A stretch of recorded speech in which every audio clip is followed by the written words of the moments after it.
In this episode, I had a great talk with Suka. Suka was one of my first encounters on Vancouver Island, and we wandered a little through the life of a young man whose dream is still to become a professional soccer player. What was the most difficult phase in his life? What is it like growing up in Cairo? And what it feels like to regret things, you will find out in episode 20 of the WalkyTalkyPodcast. WalkyTalky, episode 20, from a very nice spot today, in the middle of Victoria. Sun is shining. It's the 10th of October. It's warm. We're sitting outside on the deck, and my guest today is a very nice person. You called Suka, and your real name is Hussein. Yeah, we will go there on that, later on for sure. Yeah, for sure. First question for the listeners and for me would do you remember when we met and how we met first time? I do. We were coaching at the Gorge. It's a local soccer club here, for those who don't know. Yeah. Gorge in Lake Hill, which is another local soccer club. Their academy. They had a merging academy together. Yeah. And we went there. Am I right? You're right, yeah. Almost, yeah. And then I remember very because for me it was a pretty exciting time. I just came to Victoria. Yeah. The big purpose was trying to get a step in coaching soccer. Of course. So I went, I had this opportunity coaching in this camp. It was a spring camp. Yeah. And I think it was the first time there. I was still kind of recovering from a hard cold. Yeah. And I was super nervous. How that is if you go to new places and meet lots of new people. And but I remember very well because you came over and you're smiling, was like, hey, I'm Suka, what's up? You're very positive energy. Yeah. So we will go a bit in your story. Let's see where we go. It's a lot to tell. Yeah. It's a very interesting life so far which you lived. Yeah. I'm pretty sure. One thing I always like to ask is, because I'm sure you had a lot of interesting encounters on your journey so far, but did you ever thought about encounters in general? How you encounter? Do you encounter? Do you thought about it before? And if not, what do you think about it in general? In general, just like meeting new people? Yeah. Maybe it's people, maybe it's something else. I think it's a good question. I'm always a person that likes to meet new people, honestly. I'm very outgoing. I'm very extroverted, I think I am. But I also enjoy being alone, which is kind of weird. I completely feel you. Yeah. Yeah. So I don't mind. I don't mind being alone at all. So, but I'm also very extroverted. I don't think social events, which is very different from me and my wife, because she's always she's also very extroverted and she doesn't mind social things, but she thinks I'm crazy because I don't mind social events at all. So no, I've encountering people here it's in a different culture. When I first came, I never had this. I don't know. It was easy to blend in, I think, because of who I am. And since 2016, I've met lots of people. And how was it before? Before 2016? Yeah. Well, I'm born and raised in Egypt. Yeah. If that's the question you're answering. No, it's more how did the way of encountering things maybe change in your life? I matured. So, I became more calm. Yeah. I'm not calm at all right now, but I was more Yeah. So I became more calm. I think just maturing just gives you a different idea and a different... a bit more aware of who you're meeting, what their personality is like. You don't start a conversation and you don't encounter people the same. You just have to feel. I don't know what it's called. When you dip your toes in the water. Yeah. You just feel you just take a feel of the person, and then you just don't encounter everyone the same because everyone's different. Yeah. But I didn't know that obviously before. But when you mature and you get older, you start understanding that not everyone is the same. Right. Yeah. How was encountering me? You're very chill. Honestly, yeah. No, it was very chill. You weren't. It's not like you were quiet, but you're just not looked like a nice guy. Thanks. Yeah. But yeah, before it that. would be hard to say something. Well, you could be honest. No, it's true. It's true, man. Trust me. I try to give the benefit of the doubt for people. I never try to meet someone being like, this guy looks like yeah, an asshole or something. Get a feeling. Exactly. Yeah. You can cut that word out if you want. The asshole? No. That's okay. Okay, good. Yeah. So yeah, you said already before 2006, because there was a big step. I mean, there's a lot of big steps in your life. So let's go back to your childhood, where you're from, how you grew up. It wasn't Victoria, it wasn't Canada, it wasn't Europe. Where was it? Where are you from? Cairo, Egypt. Cairo City. Cairo City, man. The biggest city. Biggest in terms of population, although it's not, but you feel like there's always a million people around you. So it's all very, very different from Finland, where I lived in before I came to Canada. Like where you're here and you can't even hear like a car honk or anything. So very different. But so how was your childhood? It was great. It was great. Yeah. I have the best family. Honestly, I'm very blessed because of my parents. Although my parents got separated when I was young, probably 12 or 13, they still have the best friendship that I could ask for. And I have the best stepdad in the world. So I have the best dad, best mom, best stepdad. And yeah. So I think to let the listeners know why you have this journey of moving to different countries, the main reason for that was soccer. Yeah. So how did you start playing soccer? Why you started playing soccer? Was there like what's so special for you with this game? Yeah, I mean, it's when you're in Egypt, it's just all you do. You know, here, like the difference between Egypt and North America is that you have so many sports here. You have hockey, you have field hockey, ice hockey, and then you have lacrosse, and then you have basketball, baseball, all of these things, volleyball. Like there's so many sports and there's so many kids that take different sports. And in Egypt, soccer is easily the number one sport. Yeah. Which I could say the same thing about Germany. Yeah. You know what I mean? Yeah. So no, man, it's all I did when I was growing up. And you probably didn't have much options. No, and I didn't want any options from what I remember. Yeah. I didn't have many options, but I didn't want any other options. Yeah. You know, my brother actually played water polo in Egypt, and it's the only sport he's played. Yeah. So it's very different. And water polo is, I mean, people know it, but it's not that popular. And he still played it, and he still plays it.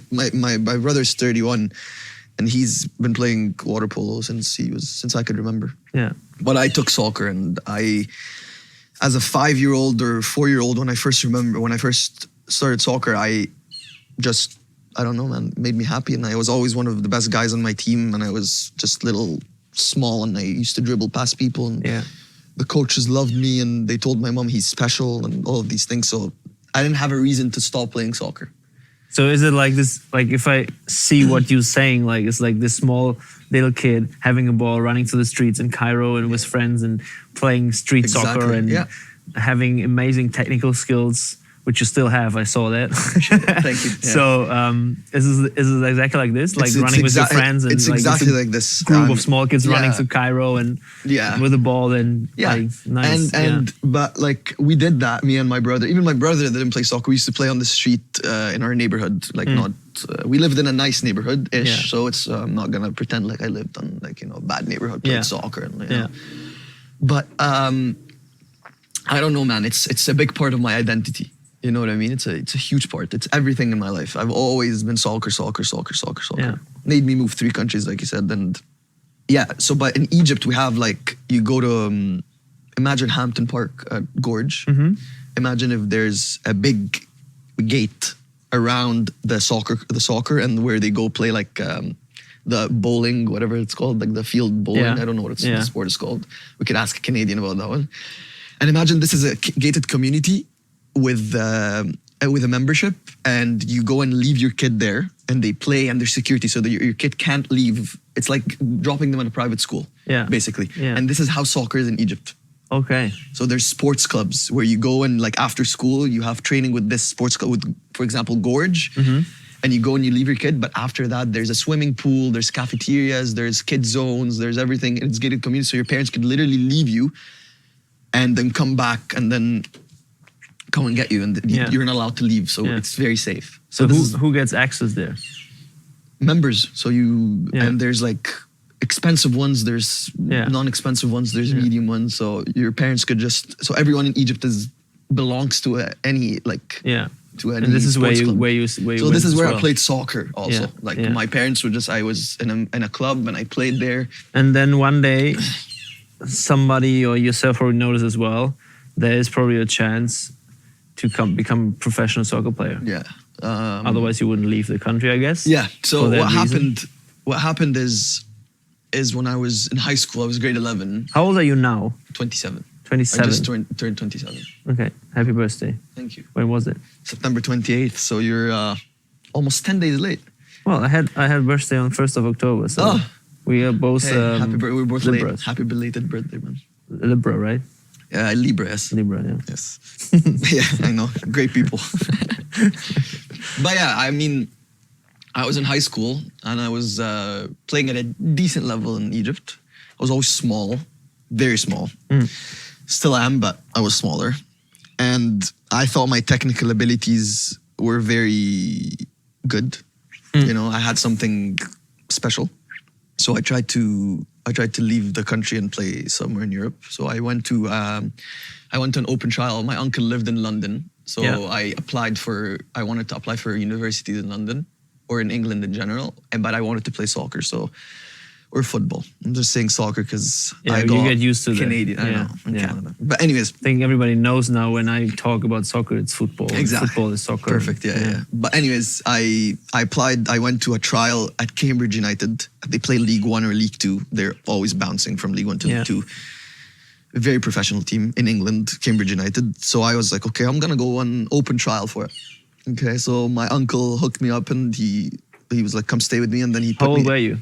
I was 16. It was 2012 in October, so I was 17. I just turned 17. It was the same time we are in right now. Yeah. But imagine exactly 10 years ago. Exactly 10 years ago. Yeah. So very special day to have the podcast. Yeah. And it's all connected. It's all connected, you know. Wow, 10 years ago, man. Time flies very quick. But anyways, I went to Cambridge United. I had a 3-day trial. My uncle put me on a bus from London to Cambridge, which is, if I remember correctly, it was like a 2-hour bus. My memory could be so off. But I never went there. But I was in London, but not in Cambridge. Yeah. But I think it was a 2.5 or 2-hour bus. I got in, he booked me a hostel. My uncle paid for it. And I went in the hostel and just woke up, and it was like it was the first, I'm traveling alone as a 17-year-old in England. And I'm super like... How was your English? It was good. I was in an American school in Egypt. So my English was always decent. Yeah. But went to the hostel, had no idea where I'm going. I didn't have Google Maps. Yeah, and then I woke up and went to trial. And I had to ask the lady that worked at the hostel, how to get there. And she's like, oh, there's actually 2 guys that are staying in your room that are going to the same. I was like, oh, really? So I became like kind of friends with them. And we walked together, had the 3-day trial. And then they said they're going to get back to us 2 weeks from now. So I was in Egypt waiting for the email. So for people, they don't know what the trial is like. How is it? What's the idea of a trial? Trial, they had an open trial, which is different from an invitational trial. Yeah. So invitational trial means like you get an invitation to try out with the team and you go play with their first team. Yeah. Mine was just an open trial where people could just send their applications and hopefully you get in, and I got in. Yeah. And, you pay like 30, I paid like 30 or 40 British pounds. You just pay for the food that they're going to give you between trials, and you just go and you just show yourself. Yeah, exactly. Show yourself. Yeah. It's basically, they just ran us through drills, and then they played the second or third day that we just played a big game. Yeah, so they made you play at least 70 minutes. If I remember correctly, and then I just got home to Egypt, waited for the email, and I got accepted. It was the best email I've ever had in my life. Seriously, it was like I trained on a field, which is like, it's like the Premier League fields. Yeah. No, but they didn't play in the Premier League, but it was like they play in the FA my Cup. view is like my dream came true. Yeah. But they didn't know I was Egyptian. I mean, they knew I was Egyptian, but they thought because I came to that trial is that I have a UK residency or like I'm half British or something. Yeah. So they were like, well, okay, you got accepted, but we can't give you a work permit. Because you're from Egypt. Because I'm from Egypt, and work permit for non-UK residents for soccer, I don't know if you know that, but you have to have played in your national team. Mm-hmm. And you have to have been on their squad for 70% of their games for the last year or something. And I was like, not even close to playing for my national team. Yeah. You know, so it didn't work. Well, it'd be closer than you saw it, but... Exactly. It was very flattering. It fed my ego a little bit that I got accepted there, but it was heartbreaking because was the best mail you ever get. It was the best email I got, and then they actually... And the worst as well. Exactly. They kind of like... They were like, okay, we're going to contact you soon to send you the schedule when you could come back and stuff. And then they went silent. And I remember my uncle had to call them from England, and they explained to him the situation. How was this time for you? But noticing that this is not going to work. I was very upset. Yeah. But it kind of sparked some confidence in me that I want to leave Egypt. I want to play in Europe. And then I got in contact with an agency called AIMS. Mm-hmm. And they help people get scholarships in the States and Canada, which is actually one of the reasons I came to Canada at the end. Yeah. But before that, they were like, well, why don't you just try to go play in Europe? We can help you. So they helped me go and play in Europe, and I went to Finland. And Finland was a very weird experience. I can imagine. It's definitely different than Egypt and than England, and especially in your age then. Exactly. And I went for a 30-day, I went on a visitor visa for 30 days, and they hooked me up with a club. The club was playing in it. Remember, it's promotion relegation, not in Canada. So it was a club that they wanted to promote to third. They were in third division. They had ideas. They didn't have money. So I went there almost like as a semi-professional player, but I didn't really get money. Yeah. You know what I mean? They helped me with everything in life, but I didn't really get money from it. And I played a couple, after playing there for like 5-6 games, I remember the coach came to me and he was like, you're very technically gifted. Mm-hmm. Very technically gifted, and we want to help you. We don't want you to stay with us. And it was a local club. They wanted me to go to their other local club who played in the first division. Okay. First division, it's not there's Veikkausliiga, which is like the premier. Yeah. It was actually the second tier. Yeah. The second tier is a stadium. It's fully professional. And they got me there, and I started training with the team. And the team liked me. You were 18? I was 18. Yeah. I was 18, yeah. Alone? Alone. No one there. Just me. How did you live? Like, what, you had an apartment? Or they got me an apartment. And my parents helped me pay for it a little bit. Did you cook by yourself? I learned how to cook by myself. Mm-hmm. Buying groceries. Everything. I cooked. Unfinished. I only ate pasta. Yeah, sure. It's the only thing I could eat. You know what I mean? I wasn't very healthy. For breakfast as well? Like, no, I mean sandwiches. But you know what I mean? Warmed it up? Yeah. I made the worst food ever, but I ate it. And I wasn't very healthy because as an 18-year-old, used to just living with my parents, having someone make me food every day, and just didn't worry about these things. So I was like very small, didn't know how to gain weight and stuff like that. I was good, man. Like, just trained with that team for a long time. So I played with the team that I was signed for. Yeah. They signed me for a year, and that's how I got my work permit there. Trained with AC Oulu's, they play in the Veikkausliiga now. They just promoted last year, and it was the best experience. Now it was actually my best experience of my life. Training every day with players that are fully professional. Yeah. The team I trained with, I wasn't signed with them, but I was training with them. They were like sister clubs or brother clubs. Yeah. And it was incredible. I learned so many things, and I trained with them for a full year, got to eat for free with them, like the meal, like I got just after training, I would go eat for free because they had them in the clubhouse, got to every game for free. I was part of the club. Yeah. Went into the dressing rooms during games. Didn't travel with the team, did not do that, but, got all the good things of being on a professional team, just didn't sign with the team.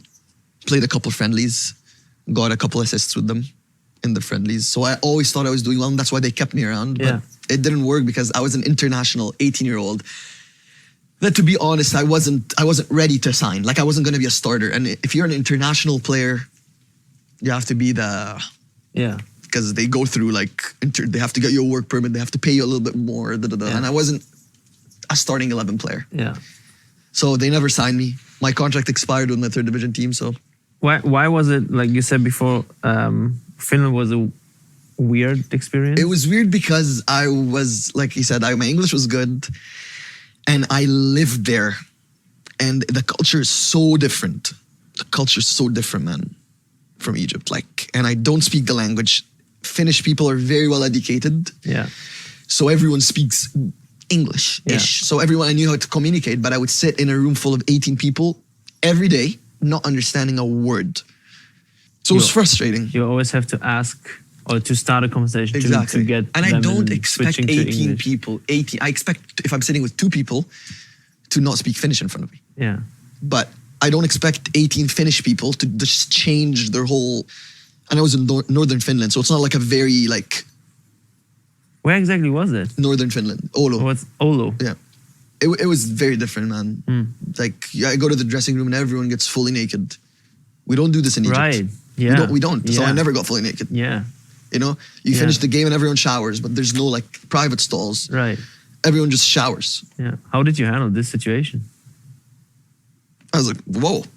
But I was fine. 18 years old. I just showered when I got Did home. you thought about that before? No, Or you were I didn't. surprised? It was actually kind of a surprise. Yeah. That was a surprise, but give us a view. How was that the first time when you the first time I walked in the dressing room, having this situation and sitting in the dressing room, and whoop, goes down the shorts, goes down the underwear, and I'm like, what's okay, going on? I shouldn't be looking like, what the hell? I'm trying to not be awkward, but it's hard not to be awkward because I'm obviously uncomfortable. Yeah. But apparently that's the thing, man. They do it here in Canada too. So What did you do then? I just chilled. Yeah. But I'm very extroverted, and then they were like, "Oh, well, you don't shower." I was like, "Guys, no, I don't get naked in front of guys. Sorry." Yeah. Religiously and culturally, like I'm just not gonna do it. Yeah. So I've always been, one thing I like about myself, sounds very narcissistic, but that I always speak my mind. Like I'm gonna, like, if you ask me, I'll tell you. I'm not like, oh no, it's fine. I'm just. If I would translate the German word for that is like carrying the heart on your tongue. I think I am. Which sometimes is a problem. Sometimes it's a problem. Say what's coming up in your mind. Yeah. Sometimes it's an issue, but it is what it is. It's me, right? Yeah. And my partner loves me for that, so yeah, I think she does. That's what she says. Yeah. So it wasn't a problem that you didn't. No, I loved Finland, man. I had so many friends. Now that you didn't do this kind of thing, like no, it wasn't a problem at all. No. We went to the saunas together. Yeah. And we went to, like, I remember we went to the sauna, and it was like it's someone's private property. They had their sauna, and they all went in naked. And I was like, I'm wearing my swimming shorts. Yeah. There's no chance. Yeah. So that was one thing about Finland that I was like, whoa. Yeah. I'm not living in Egypt anymore, man. Yeah. Yeah. People are as extroverted as Egyptians in Finland, so it was also something that I had to get used to. Like, people are as open. I'm not saying they're not friendly. And same thing here. Finland and Canada Finland is a little bit more, the people are a little bit more shy, but it's similar here. Like, that's why I always say Egypt is going to be my home. I always feel the warmest and feel at home like Egypt. Egypt is always going to be. Did you miss it? Of course, I miss it every day, man. Yeah. I miss it every day. I haven't been home in 3 years, which is the first time that ever happened because of COVID and papers and stuff. But is it worse for you to pay the price missing that? What you get question. Here? Well, look, if I do the same thing that me and you are doing, which is we're trying to coach and trying to get into coaching and playing, I wouldn't make enough money to live in Egypt. I'd have to be a burden on my family, and I can't do that anymore. I'm 27, and my family have always been the most supportive. If I need anything from my family, they're a phone call away and they give it to me. They spoiled me growing up, and they'd spoil me every chance they get, and they enjoy doing it. But I can't. Like, I'm 27, and soccer is still the most important thing in my life after my family. So if I do the things I want to do in Egypt that I'm doing here, I wouldn't make money. Here I can make a living. In Egypt I couldn't. So It's a very tough choice, but it is what it is, man. It's life. Yeah. That's a good question. Yeah, I mean, if you would not able to be your passion in your home country or close to your family and friends, would you get less happy? It's a good question. And is it worth it to go away to live your passion but miss the other thing? I'm thinking about that every day. Yeah, every day. Like, is it worth it what I'm doing? Exactly. So far I always say yes, because what I get is more than I ever expected. Yeah. So, but yeah, it's it's a tough choice, man. And I don't know. It's tough. I obviously miss my family every day. I'm very close. We FaceTime every day. So thank God for technology and FaceTime. And I have all my best friends are in Egypt. So it's not just that I'm missing out on my family. I'm missing out on all my best friends. That's what I'm missing too often the most. You know, like just having a simple conversation with a friend. Exactly, man. Yeah. We're having it right now. You're Yeah. welcome. But you know what I mean. There's pros and cons and everything. I go to Egypt. I'm in my comfort zone. I'm with my family, with my friends. What am I gonna end up doing for my profession? I would love to do soccer, but I'm gonna make no money for the way I want to live. And I have the best. I mean, she's kind of my girlfriend here, but she's actually Islamic, where we were gonna get into. But like, she's my wife Islamically, and I have the best partner, and she's the most supportive. She moved to Prince George for me, man. And I don't know if you've been to Prince George, but I've been there. Yeah. You know, it's not. Like, love the guys there, but let's go in this direction, because Finland was done. Finland was done. I couldn't renew my contract as I wasn't getting money enough to pay taxes to renew my contract. And the first division team couldn't sign me because I wasn't the international that's going to change a game for them. I was an 18-year-old, probably 55 kilos. Literally, I'm 62 now. Imagine me 7 kilos. Yeah. You could blow on me and I'd fly, but I was still very technically good. That's why they kept me. But So what happens then? So what happens then? I go back to Egypt. I apply for university. In Canada? In Canada. Why Canada? Canada or the States. My grades weren't really good. So I don't think I would have gotten you saw your options. I wouldn't have gotten to any Division 1 teams. Yeah. Firstly, because they're very expensive. And I had a friend that was really good at football. He went to soccer. He went to Cleveland State University, Division 1 team. And he's a very good player. Physically mature, technically very good. And he got a very good scholarship, and he was still paying like $8,000 a semester or something like that. Yeah. And I wasn't going to do that. So Canada was the cheaper option, an easier option.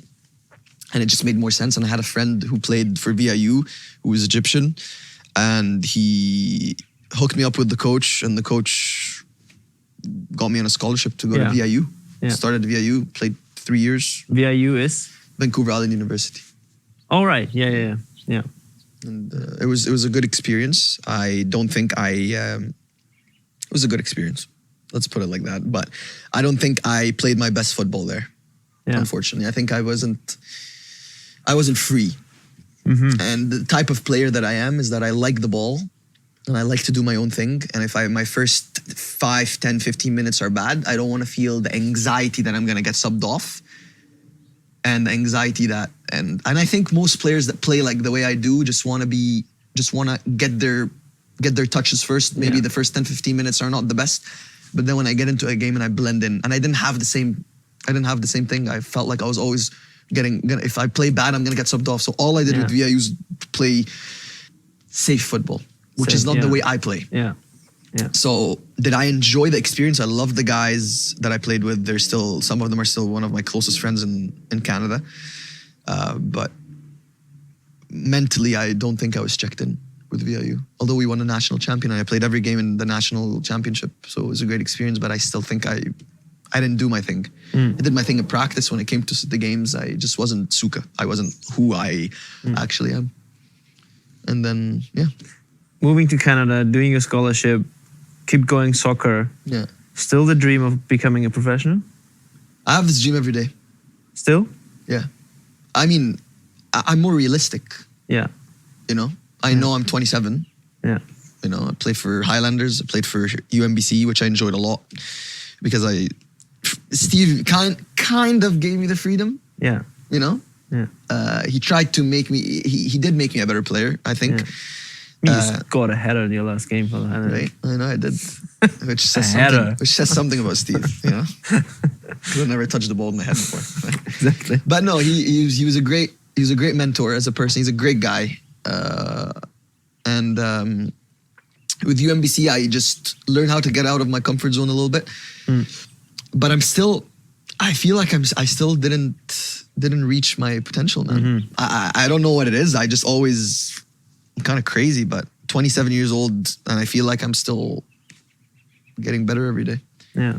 Getting freer and freer in my head, and I'm a very mental person. I thank God, like I'm a very happy person, and I don't suffer from any depression or anxiety. We all have our own anxiety, but I wouldn't say like I have very close friends that like obviously it's a struggle in their life, and I'm very lucky. But soccer is a very mental game, and for the longest time I wasn't mentally strong. Yeah. And that's why I feel like I'm getting better, because I don't think I'm technically getting better, but I feel like mentally I'm becoming more confident. Absolutely, yeah. And I'm becoming more mature on the field, and I'm just giving myself more worth. I don't know if you know the 5 languages of love. Do you know that? I had this book in my hand, but I didn't read it. So it's basically how you give love and how you receive love. I've never read it, but I've had conversations about it. So I'm not an expert on the book. Yeah.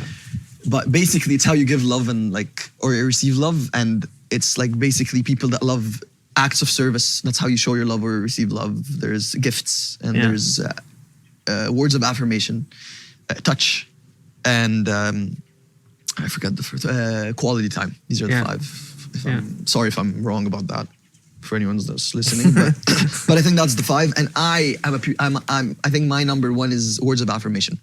So if I do good, I want to hear it. Right. Which is something that Steve Simonson, my UMBC coach, he knows.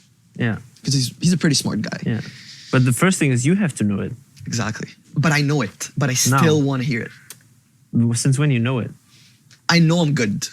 Yeah, but since when you know that you have to hear it? Always. Always. You knew that, like, I need exactly, that. but I knew it more when I grew up. I was like, that's my issue. Like, I played a good game, and I've never been the guy. My biggest weakness in football is that my stats have never been good. Like goals, assists. Like that was never, I dropped so deep for a winger. You've seen me against Highlanders. I come and get the ball from the center backs. Yeah. I'm comfortable like that, but I'm still a winger. So I never really scored goals. You know, I was never really the guy that got the last. I mean, I did get assists, but like I was never the guy that gets like. I was always in the build-up play. And it's the same thing with Highlanders. You know, build-up play, I'm there, but I'm never like in the box scoring goals. I was another poacher. So statistics-wise, it seems like, oh, who scored the most goals in the league? Not him, not him. But he was good, but like he doesn't score goals. So I always wanted to hear, because the stats didn't really. Yeah, because there's stats for the goal, for the assist. But not for the pass before. But not for the pass before, not for like how effective I was, not for how many like dribbles I took on, if I caused danger. So I always wanted to hear that, because statistically it wasn't on, but so I wanted to hear it. And Steve helped me grow as a person and as a player, but hopefully he's hearing that now. He never gave me the words of affirmation, but I think he did it for the greater cause. Hopefully he did. You think you're still on the way to improve, or maybe can reach the highest level you're looking for? Well, age is a big issue, obviously, because 27 years old, and it's perfect. It's the best age. It is the best age, but for a resume, it's tough, man. Like for someone to pick up a 27-year-old, sure. You'd rather pick a 20-year-old, which is fair. But I mean, this is what I love about being in the soccer industry now, coaching and stuff like that I could do both parallel. Like I could still play, I could still train every day if I want, and if it happens, it happens. If it's not, I'm still working parallel to it to get to become a coach. So you're not alone here. Finn is joining us, the dog. So we heard a couple times Suka. Where did it come from? Where does it come from? And say again, you introduced yourself in the beginning, your whole name. Yeah. My whole name is, I'm gonna pronounce it like how we do in Egypt. So it's Hussein. You pronounce it in well, it's Hussein. Yeah, say it. Hussein. So Hussein Wagdi Ahmed Hamid Sayed Bahiri. That's my full Want to name. explain why it is so long, where it comes from? Because It's you get your first name Hussein, and then you get your dad's name, your grandpa's name, the family name. I'm thinking about what would be my name then. My dad is Andreas. My grandpa, which grandpa from your dad's side? That side. Would be Anton. Yeah. That's it?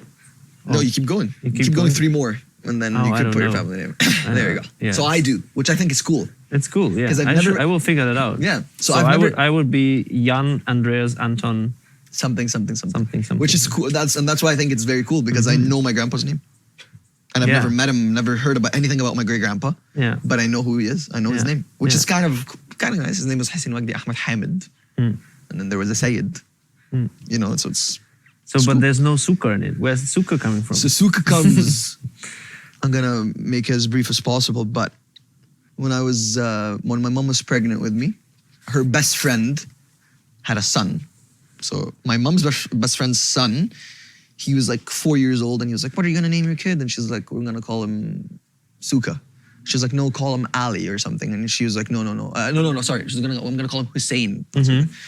And then she was like, "No, call him Ali. My best friend in kindergarten, in my baby class or wherever they go in their nursery or something, his name's Ali." And she's like, "No, I want to call him Hussein. Sorry," and whatever. She's like, "Okay, well, why don't we nickname him Suka? Because my best friend's nickname is Suka." She's like, "Let's do that." And then as soon as I was a baby, he started calling me Suka, and my mom kind of was like, "Where's Suka? Oh, Suka." So I literally had the nickname for as long as I had my actual name. Yeah. So it didn't really stem from anything. It doesn't have anything to do with Suka. Has nothing to do with Hussein. Has nothing to do with the family. It's just there. Yeah. Just a name. Yeah. Just a nickname. Yeah. And but you introduce yourself also as Suka, right? Because everyone calls me Suka. Yeah. It somehow always catches. Even when I went to Finland, there was just someone that saw that my name on Instagram was Suka, and they started calling me, "What's Suka?" And then they started calling me Suka, and people call me Suka. Well, it's a name you definitely like keeps more in my mind. Yeah. No, everyone. Instead My of parents Hussein. call me Suka. Hussein as well. It's Suka is like you never often hear Suka, and then Yeah. it's pretty. My parents call me Suka. My friends call me Suka. I don't think anyone calls me Hussein. So it's what I go with. So I was just starting introducing myself as Suka, which is just so you call me. I introduce myself as Hussein, and then you hear people calling me Suka, and you're like, "What the hell? This guy lied to me. Give me a fake name." Yeah. So Suka, what is the most difficult event in your life you went through? Difficult. Yeah. Personally, or just like as a difficult time for people around me was the Egyptian Revolution, When was that? 2011. So that was you were in. I was in Egypt. Yeah.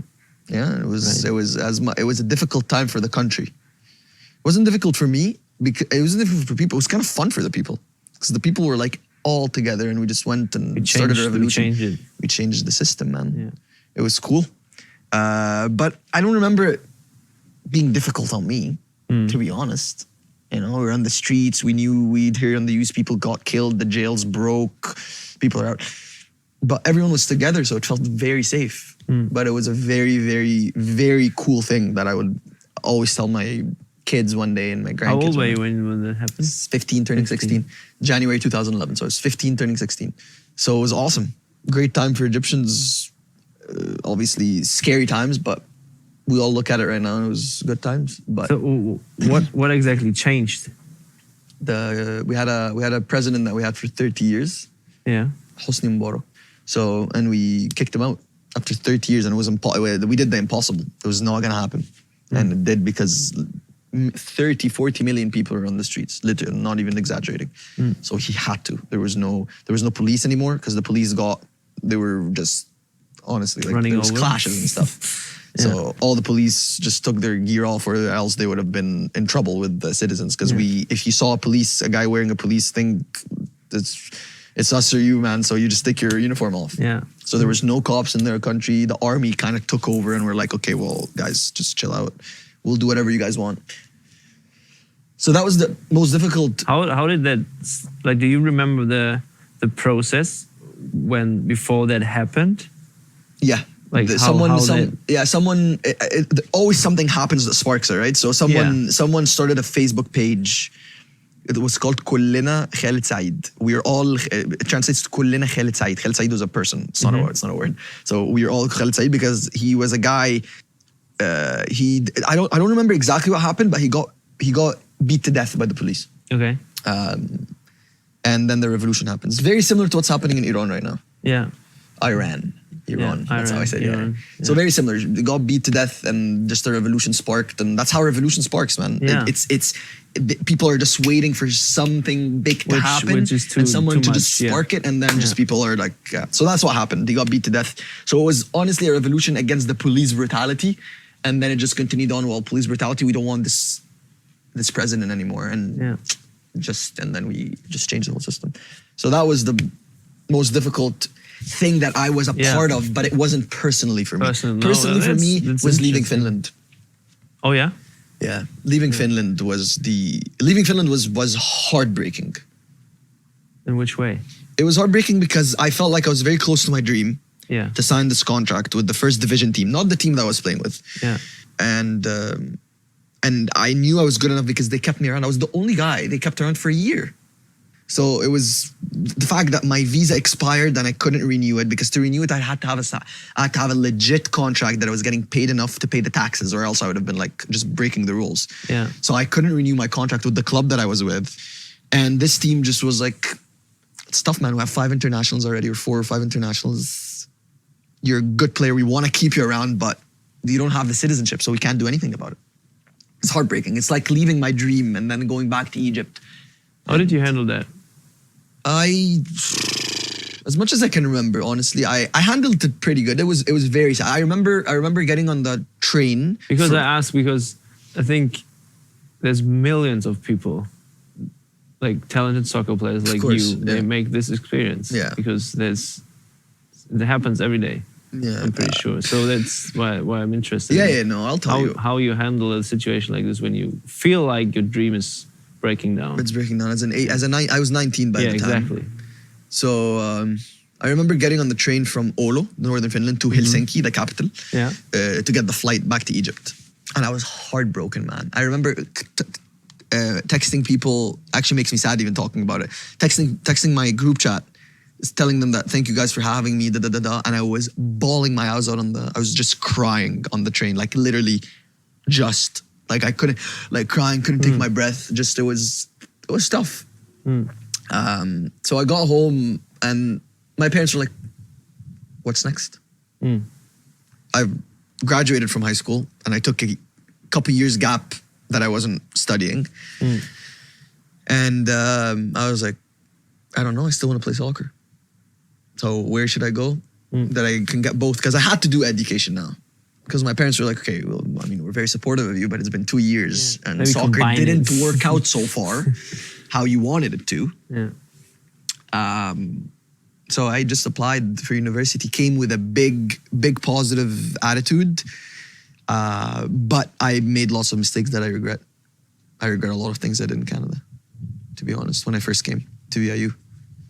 I regret it. I know I hear so many people and so many young guys, like you said, that could say, well, I don't regret anything in life. You do. I think it's bullshit. I think everyone regrets something in their life. Honestly, I think it's pile of bullshit. When you say I don't regret it, yeah, you do. People regret things in life, and it's fine to regret something in life. I had a people who listened to a couple episodes before. Yeah. I had this conversation about regretting things you didn't do. Yeah. But I think regretting things you do. I regret things I did. Of course. Because I came to VIU.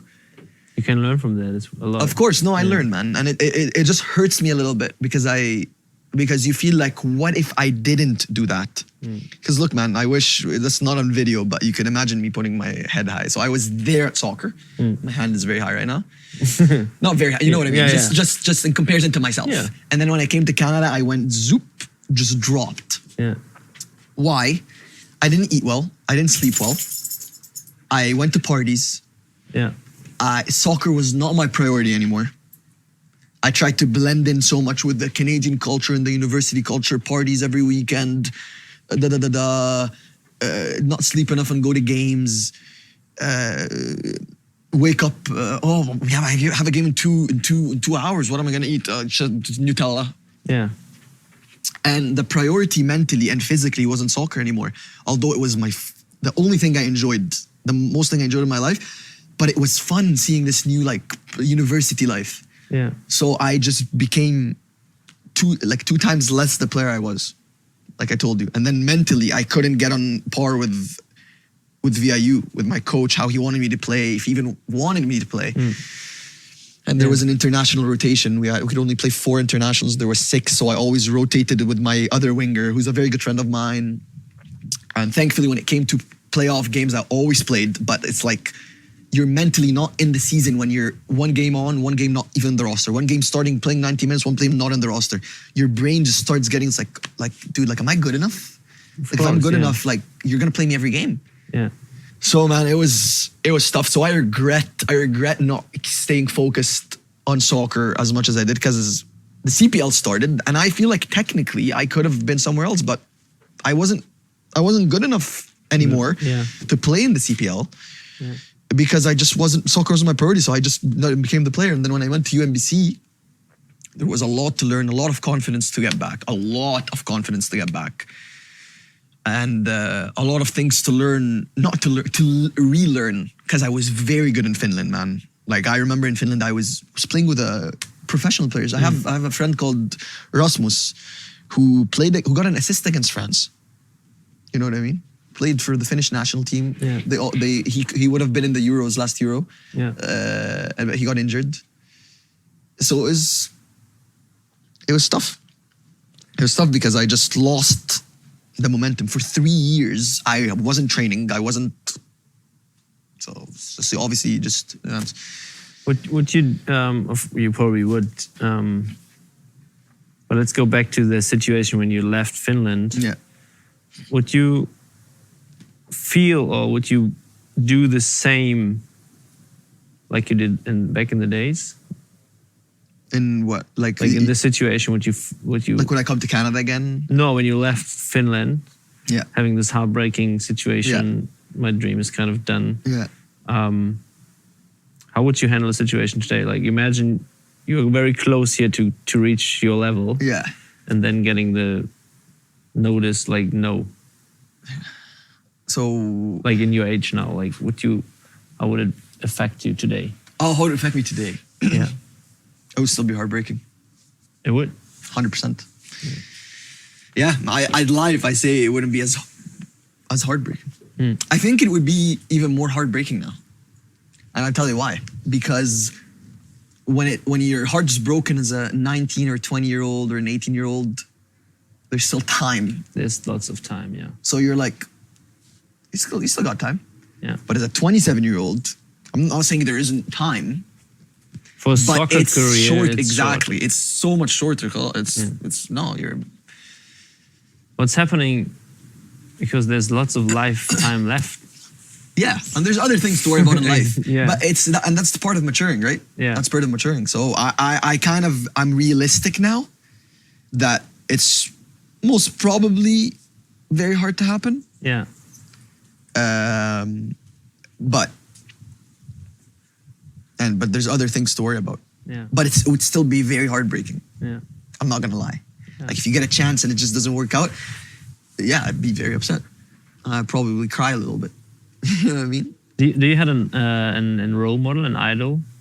It's always been Messi. It's always been Messi? Always been Messi. It still is. So I think it's always going to be. And I think a second one that I had when I was 24 was Jamie Vardy, because his story is incredible. And just because he was, as a 27-year-old, he was still not professional. You know what I mean? He was playing like tier, when 26. He was still 26 or 27. And his first Premier League game ever, he was 29 or 30, and he became one of like top 20 top scorers, and he became one of the best strikers the Premier League has ever seen. Yeah. And that's what I always say. There's so many amateur players. I always say that we kind of overrate professional players a little bit. We just put them in this caliber. They're non-human, they're human, man. Like, exactly. You know what I mean? Like, they're human, and they're very good at football, but you could still go a one-on-one against a professional player and make him look silly. Like, I honestly believe so. Yeah. You know what I mean? Yeah. I've done it when I was 19. I played with guys that now play for the Finnish national team and play in the Swedish league and stuff like that. And I remember I was like, wow, I was 18. They were like 3-4 years older than me. They ended up going somewhere and I was like doing very well against them in training sessions. Like some of them couldn't get the ball from me. You know what I mean? Like some of them. And yeah, I think it's a whole mix of not just talented or skilled or exactly. Like there's so mental, many man. things. I think confidence is just it's huge. Yeah. The confident, the mental thing is it gets bigger every day. Yeah, like and it's more important. And I think by the age I mature, I'm on the field and I'm just feeling so much more confident than I did. And I'm usually a very confident person in general. Like I never struggled with like, oh, I'm not confident. Like I'm small. I'm like, you know, one of the shortest guys. It was never really bothered me. I've always had friends. I've always been confident. But when it came to soccer, it's kind of a weird one because I always have such high belief in myself, but I didn't know if people thought the same thing, which is kind of weird. You know what I mean? I was like, no. For me, it was sometimes the opposite. I had people around me that believed in me and said like, you're good. Yeah. And I couldn't see it. So weird. I'm the exact opposite. Then you play shit because if you don't see yourself good enough. Same thing. So the result for me and you is the same. You end up playing bad. Yeah. Or not playing your potential. Yeah. Because I have confidence in myself. Yeah. But because back to languages of love, I wanted words of affirmation. I want people to tell me this kid's good. Yeah. But you mature and you know that people just don't tell you that. Yeah. Yeah. Like people just don't come and tell you, man, you're very good. They say it behind your back. Because for some reason. How was you said love? So you get a lot of love from your. How would you say it? It's obviously your wife. Yeah. But in Canada, it's obviously not your wife. Yeah, well, people won't understand it. So. So what's your situation with that? All right, it's all right. We're gonna get into this. So, so I'm a Muslim, and I'm pretty sure people know what that is. I'm pretty sure people know what a Muslim is. Yeah. It's like 2 billion people out of the world's population, 1.8 billion, which is like almost a third of the world's population are Muslim. So I've always been a Muslim. I've always believed in it. I've always had this passion about my religion, you know. And when I moved to Canada, I kind of drifted away a little bit. You know, I just wasn't praying my 5 times a prayer. I don't know if Muslims pray 5 times a day. They fast. I was always fasting, but like the prayers are like 5 times a day. I wasn't praying. I wasn't doing the things. And then when I got in a relationship with my girlfriend, wife from Kamloops, Canadian, she non-religious, okay. I started being like, okay, well, Islamic relationships, you should be married, basically, to live together and stuff. Yeah. And we lived together, and I started not feeling guilty, but feeling like, you know what, I want to go back to my roots. I want to learn about philosophy. I want to learn about religions. I want to just kind of make sure that if I think Islam is the truth, then it is the truth. I just don't want to be like a born Muslim. I want to learn about it. Somehow Emma's my girlfriend. She sparked that thing in me for some reason because I started praying and she started asking questions. You know, she's very open-minded. She'd be like, so what is that? Like, why are you going up and down and praying? You've seen like when Mohamed Salah scores, he kneels. Paul Pogba, Benzema, these guys are all Muslims, and when they score, they, you know. Anyways, so it kind of sparked that little thing in me, and I started knowing, okay, well, I need to know more about my religion. Exactly, I needed to know more about my religion, other religions, because she's gonna ask me questions because we live together, and she should ask me questions because it's part of my identity as well. You know what I mean? So I started getting so into philosophy and philosophy of religion and just learning about Christianity, learning about Judaism, learning about Islam, about the Baha'i faith, learning about Hinduism, Buddhism, just not learning deep, but like just understanding where they come from. And I came to a conclusion that I believe Islam is the truth. Because every Muslim in the world believes Islam is the truth, that's why they're Muslim. Yeah. And every Christian in the world believes Christian because that's why they're Christian. And they believe that everything else is not true. We respect you for what you believe, but it's wrong because that's, and therefore I'm Muslim, and therefore you're Christian, therefore you're Hindu, therefore you're Buddhist. So let's, without sugarcoating, that's how religions work. That's how religions work, and we learn how to coexist together, and it's fine. So Emma started asking questions. Hopefully, 100%. That's the plan. That's the end goal, world, and that's what every religion tells you to do. But people are just go crazy. So Emma started asking me questions about religion. She starting, but why, and she believed in God, but she didn't really believe that any religion could be true. Like, what's the evidence? So we got into it, and I showed her, like, there's scientific truths in the Quran, that the Quran is it's like the Islamic Bible. The Quran, that it could be true. There's evidence here. There's historical prophecies that happen, and the literature is so rich, and it's been it hasn't been changed. Like, the Quran is the same here as it was 1,500 years ago, which is stuff. She started reading, and she decided to convert to Islam, which is kind of, I never asked her to. Yeah. It was never in my prerequisite. From her when we got married. The only thing I ever told her was, like, I want to raise my kids as Muslims, and when they're of age to do whatever they want, they could, but I'm going to raise them for the Islamic values. I'm going to teach them how to pray. I'm going to teach them how to fast during Ramadan, all of these things. And she was completely fine with that. But that sparked her interest in also religion, because she's like, oh, I want to marry you. So if my kids are going to be Muslim, I just better just learn about the religion to know what I'm talking to them about. I don't have to be Muslim myself, but just to understand what my kids' religions are. She decided to convert in 2020. And after that, we decided to go tell only our parents, her parents, my parents, that she converted. They were supportive. Yeah. And we got, she's calling me right now. She could wait. You can go on. No, it's okay. You can cut it off. No, she knows. She knows I'm on a podcast. But yeah, so we decided to get Islamically married at the Nanaimo, Nanaimo city? Yeah. Yeah, at the Nanaimo mosque. We went, just the two of us. Our parents knew. They gave us the blessings. We went and just got married there. And that's it, man. Then we're planning a wedding just for people to come and say hi and stuff. Yeah. Hopefully in Egypt. Yeah.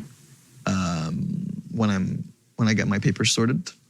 Yeah, man. Yeah, but the interesting thing is that you're obviously not married here in Canada. So yeah, sorry, I forgot about that. No, that's no problem. That's why. That's how I started. So we're not married in Canada on paper, but we're common laws because we've been living together for 3 years. Therefore, I could apply for my permanent residence. Yeah. But we didn't get I don't even know what it's called. Like when you go get married on paper. Get married on paper. We're going to go to court and sign papers that we are legally married in Canada. But in Egypt, we'd be legally married. But not because here. Islamically, Egypt is Muslim majority country, so you'd be married in Egypt. Mm-hmm. But not here, no. So when I introduce her, sometimes I just introduce her as girlfriend because that's what she is to me in front of people. They won't understand Islamically married. I'd have to say this whole story. Exactly. You know what I mean? So it's just the cut to the chase. Yeah. Is that a problem in some way to have this issue, or is it all good? No, we're all good, man. Yeah. We have it on Facebook, on Instagram. My last post, kind of told the world that we've been Islamically married for 2 years. Yeah, but yeah, man, it's. Is there a way to get that legally in Canada? No, we will. We just want to do it. We're gonna do it hopefully next year, but we want to do it like a little, not even ceremony, but we want to do like a little something maybe in her grandparents' backyard or something, just for her grandparents, right? So they feel like they're a part of it, and her parents as well. Yeah. But we talked a lot about soccer and moving from places to places and dreaming about this, becoming a professional soccer player. And now you also said, I'm more realistic because I learned so much. And is there something you would an advice for young players or kids? They dream about a professional career. you would give them on the hand, say, hey, Yeah, it's that would be a thing what I would do better next time if I get a second chance. If I'm 18 again, I wouldn't get distracted. I wouldn't try to. You're gonna get distracted by going out and not training, hang out with people, and become social. I think becoming professional could be a very lonely process, because everyone is chilling and hanging out and smoking weed and drinking alcohol, but you're not. Yeah. But it's worth it at the end. It's worth it. It's so worth it. Yeah. And I've never been professional. Exactly. But I came close. Yeah. You know, I came close a few times. So I've came very close. You know, that's like I could see it. It's right there, man. It's right there. Training with them, I'm there. And it's worth it. I regret it. I regret getting distracted by. What would be helpful to not get distracted in the age of 17, 18, 19? You avoid these things, man. But how? You avoid it. You avoid going to a party. So you need a very, very strong confidence. You avoid going to a party. You avoid things that you know they're gonna make you weak and like, oh, okay, I'm gonna stay up until 4 a.m. today. You avoid eating unhealthy food. You avoid the things that are gonna slow you down, because these things are so tempting. You know, find a good girl. Don't be chasing girls. Yeah. For you know what I mean? It's honestly. Yeah. Find one good girl that supports you, that supports your lifestyle, that's not bored by your lifestyle. Yeah. And you'll be fine. You know, as long as you have a little family at your house. I think that's the key. 100%, man. Your environment. Yeah, I'm a big fan. I'm a big fan of young marriage. Oh, yeah? And I know it's not really something that's recommended, but I think getting in a serious relationship when you're young and you grow together. But that's the most difficult part. Being able to grow together. Of course it is. But if you do it, you'll achieve the things. That's the main goal for every relationship. Look at professional soccer players. Yeah. Well, that's the main goal for every relationship. Grow together. I know. But the distractions keep you apart. You want to stay. I'm not ready for a real relationship. I'm ready to stay single. I love her, but I'm not ready to commit yet. There's commitment options. Why? Yeah. Why? It's because your priority is not in professional soccer. Because if it is, you wouldn't care. You're ready to commit. Because you're committing to soccer, you can commit to your relationship. But you're not ready to commit because you still want to fool around. You want to go party, you want to drink, you want to smoke weed, you want to... Maybe you don't want, but you can. Huh? Maybe you don't want, but you can. Exactly. This is the tricky thing. It is. And that's part of maturing, man. Yeah. You know what I mean? That's part of maturing. So I think if you eliminate these... And by the way, you eliminate these distractions by being in a serious relationship. I know so many people that got married at 20, 21 years old and they're still married, happily married. They have kids. Life's good. Yeah. You know? Yeah. And people would say, oh, but people get divorced if they marry young. Well, people get divorced when they marry old too. Exactly. You know what I mean? Like it's not working. If it's not working, it's not working either ways. Yeah. You know what I mean?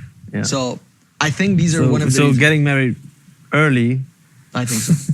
If you get divorced, you have still time to fix things. But it's true. You know what I mean? Get married early, be committed to family and soccer, and you'll reach your goal.